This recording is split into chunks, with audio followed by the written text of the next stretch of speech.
The Boxcar Children. All the pictures are in black and white, but there's not very many pictures. Chapter 1. The 4 Hungry Children. One warm night, 4 children stood in front of a bakery.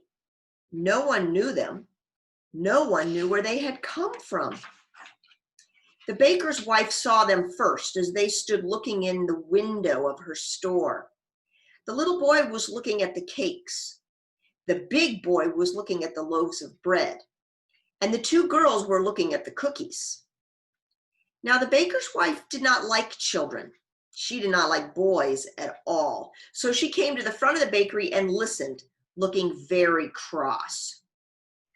"The cake is good, Jessie," the little boy said. He was about 5 years old. "Yes, Benny," said the big girl, "but bread is better for you. Isn't it, Henry?" "Oh, yes," said Henry. "We must have some bread, and cake is not good for Benny and Violet." "I like bread best anyway," said Violet. She was about 10, and she had pretty brown hair and brown eyes. "That is just like you, Violet," said Henry, smiling at her. "Let's go into the bakery. Maybe they will let us stay here for the night." The baker's wife looked at them as they came in. "I want 3 loaves of bread, please," said Jessie. She smiled politely at the woman, but the woman did not smile back. She looked at Henry as he put his hand in his pocket for the money. She looked cross, but she sold him the bread. Jessie was looking around too, and she saw a long red bench under each window of the bakery. The benches had flat red pillows on them. "Will you let us stay here for the night?" Jessie asked. "We could sleep on those benches, and tomorrow we would help you wash the dishes and do things for you." Now, the woman liked this. She did not like to wash dishes very well. She would like to have a big boy to help her with her work. "Where are your father and your mother?" she asked. "They are dead," said Henry. "We have a grandfather in Greenfield, but we don't like him," said Benny. Jessie put her hand over the little boy's mouth before he could say more.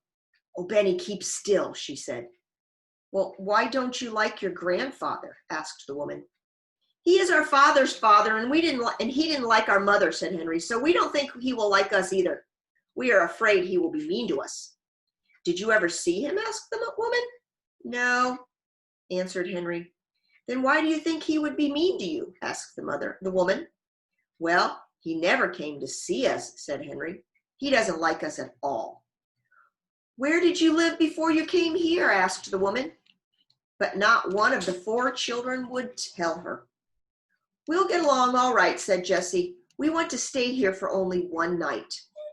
"You may stay here tonight," said the woman at last, "and tomorrow we'll see what we can do." Henry thanked her politely. "We are all pretty tired and hungry," he said. The children sat down on the floor. Henry cut one of the loaves of bread into 4 pieces with his knife, and the children began to eat. "Delicious," said Henry. "Well, I never," said the woman. She went into the next room and shut the door. "I'm glad she's gone," remarked Benny, eating. "She doesn't like us." "Shh, Benny," said Jessie. "She is good to let us sleep here." After supper, the children lay down on their red benches, and Violet and Benny soon went to sleep. But Jessie and Henry could hear the woman talking to the baker. She said, "I'll keep the older 3 children. They can help me. But that little boy must go to the children's orphanage. He is too little. I can't take care of him." The baker answered, "Very well. Tomorrow I'll take the little boy to the children's orphanage. We'll keep the others for a while, but we must make them tell us who their grandfather is." Jessie and Henry waited until the baker and his wife had gone to bed. Then they sat up in the dark. "Oh, Henry," whispered Jessie, "let's run away from here." "Yes, indeed," said Henry. "We'll never let Benny go to the children's orphanage home. Never, never. We must be far away by morning, or they will find us. But we must not leave any of our things here." Jessie sat still, thinking.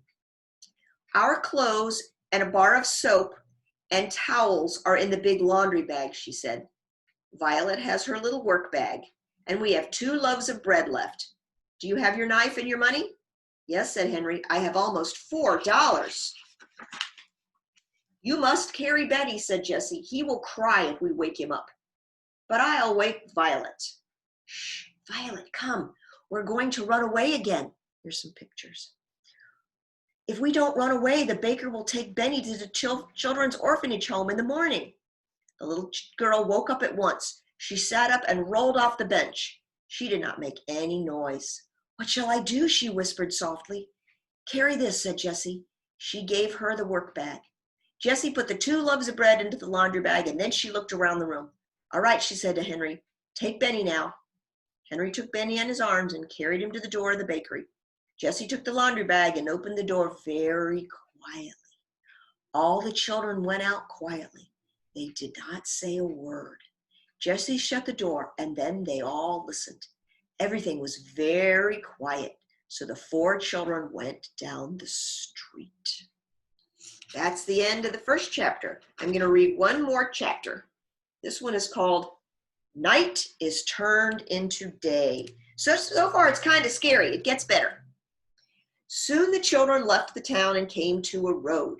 The big yellow moon was out, and they could see the road very well.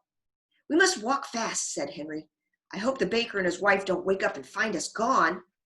They walked down the road as fast as they could go.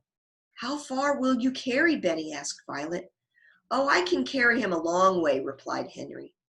But Jessie said, I think we can go faster if you woke him up now. We could take his hands and help him along. Henry stopped and put Benny down. Benny, you must wake up and walk now. Go away, said Benny. Let me try, said Violet. Now, Benny, you can play that you are a little brown bear and you are running away to find a nice warm bed. Henry and Jessie will help you, and we'll help find a bed. Benny liked being a little brown bear, and so he woke up and opened his eyes. Henry and Jessie took his hands, and they all went on again. They passed some farmhouses, but the houses were dark and quiet. The children did not see anyone. They walked, and they walked for a long time. Then the red sun began to come up. We must find a place to sleep, said Jessie. I am so tired. Little Benny was asleep, and Henry was carrying him again. The other children began to look for a place. At last, Violet said, Look over there. She was pointing to a big haystack in a field near a farmhouse. A fine place, Violet, said Henry. See what a big haystack it is? They ran across the field toward the farmhouse. They jumped over a brook, and then they came to the haystack. Henry was still carrying Benny. Jessie began to make a nest in the haystack for Benny, and when they put him into it, he went to sleep again at once. The other children also made nests. Good night, said Henry, laughing. It's good morning, I should think, replied Jessie, laughing. We sleep in the day and we walk all night. When it is night again, we'll wake up and walk some more. The children were so tired that they went right to sleep. They slept all day, and it was night again when they woke up. Benny said at once, Oh, Jessie, I'm hungry. I want something to eat. Good old Benny, said Henry. We'll have supper. Jessie took out a loaf of bread and cut it into 4 pieces, and it was soon gone. I need some water, begged Benny. Not now, said Henry. You may have some water when it gets dark. There is a pump near the farmhouse, but if we leave the haystack now, someone will see us. When it was dark, the children came out of the haystack and went quietly toward the farmhouse, which was dark and still. Nearby was a pump, and Henry pumped water as quietly as he could. He did not even wake up the hens and the chickens. I want a cup, said Benny. No, Benny, whispered Henry. You will have to put your mouth right in the water. You can play that you are a horse. This pleased Benny. Henry pumped, and at last Benny had all the water he wanted. The water was cold and sweet, and all the children drank a lot. Then they ran across the field toward the road. If we hear anyone, said Jessie, we must hide behind the bushes. And just as they said this, the children heard a horse and a cart coming up the road. There it is. Keep very still, Benny, whispered Henry. Don't say a word. The children got behind the bushes as fast as they could, for they did not have much time to hide. The horse came nearer and nearer and began to walk up the hill toward them. Then the children could hear a man talking. It was the baker. I wonder where those children went, he said. I don't think they could walk as far as Silver City. If we don't find them in Greenfield, we'll go home. Yes, answered his wife. I do not want to find them anyway. I don't like children, but we must try a little while longer. We will look for them in Greenfield, and that's all. The children watched until the horse and the cart had gone down the road. Then they came out from behind the bushes and looked at each other. My, I am glad those people did not see us, said Henry. You were a very good boy, Benny, to keep so quiet. Let's not go to Greenfield. I wonder how far it is to Silver City, said Jessie. The children were very happy as they walked along the road. They knew that the baker would not find them. They walked until 2 o'clock in the morning, and then they came to some signs by the side of the road. The moon came out from behind the clouds, and Henry could read the signs. It's pointing the way, one way to Greenfield and one way to Silver City. One sign that says the Greenfield is this way, he said, and the other sign points to Silver City. We don't want to go to Greenfield. Let's take this other road that goes to Silver City. They walked for a long time, but they did not see anyone. Not many people come this way, I guess, said Henry, but that is all the better. Listen, said Henry suddenly. Listen, said Benny suddenly. I hear something. Listen, said Violet. The children stood still and listened hard, and they could hear water running. I want a drink of water, Henry, said Benny. Well, let's go on, said Henry, and see where the water is. I'd like a drink, too. Soon the children saw a drinking fountain by the side of the road. Oh, what a nice fountain this is, said Henry, running toward it. The place for people to drink up high, and a place in the middle for horses, and one for dogs way down below. All the children drank some nice cold water.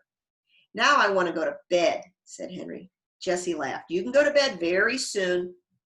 Henry's looking down a little side road, which had grass growing in the middle of it. Come on, this road goes into the woods. We can sleep in the woods. That's a good place, said Jessie as they walked along. It is far away from people, but you can tell that it has grass in the road. And it will be near the drinking fountain, said Violet. That's right, called Henry. You think of everything, Violet. It's almost morning, remarked Jessie, and how hot it is getting. I'm glad it's hot, said Henry, for we must sleep on the ground. Let's find some pine needles for our beds. The children went into the woods and soon made 4 beds out of pine needles. I hope it's not going to rain, said Jessie as she lay down. Then she looked up at the sky. It looks like rain, for the moon has gone behind the clouds. She shut her eyes and did not open them again for a very long time. More clouds rolled across the sky, and the wind began to blow. There was lightning also and thunder, but the children did not hear it. They were all fast asleep. Now, I'm going to stop.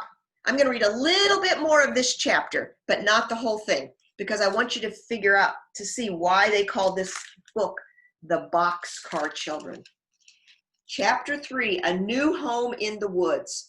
At last, Jessie opened her eyes. It was morning, but the sun was covered by clouds. She sat up and looked all around her, and then she looked at the sky. It seemed like night, for it was very dark. Suddenly, it began to thunder, and she saw that it was going to rain. What do we do? Where should we go? Thought Jessie. The wind was blowing more and more clouds across the sky, and the lightning was very near. She walked a little way into the woods, looking for a place to go out of the rain. Where should we go? She thought again.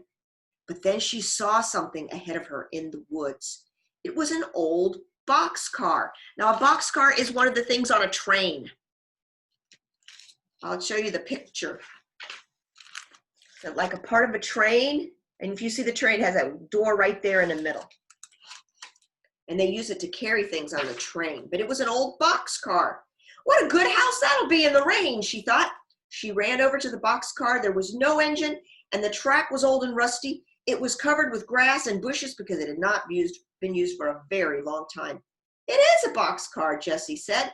We can get into it and stay until it stops raining. So she ran back as fast as she could to the other children. The sky was getting black, and the wind was blowing hard. Hurry, hurry, cried Jessie. I found a good place to hide. Hurry as fast as you can. Henry took Benny's hand, and they all ran through the woods after Jessie. It's beginning to rain, cried Henry. We'll soon be there, Jessie shouted back. It's not far. When they got there, when we get there, you must help me open the door. It is very heavy.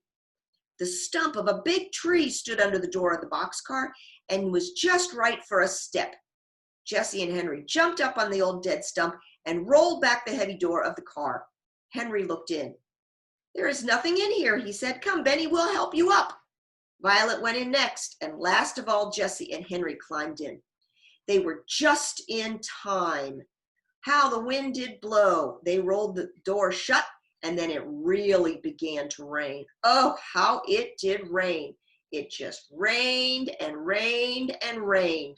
The children could hear it on the top of the boxcar, but no rain came in. What a good place this is, said Violet. It is just like a warm little house with one room. That is as far as I will read. This book is at the library, The Boxcar Children. I bet you your mom read this when she was a little girl, and maybe even your grandma read it when she was a little girl. It's a very old story about the 4 children, Henry, Jessie, Violet, and Benny, and how they lived like a big adventure in a train boxcar for the summer. Thank you for coming today, and I'll see you next week, I hope, at story time. And if not at story time, we'll see you when I read a new story next week about a goose that is gold. Thanks for coming. Bye.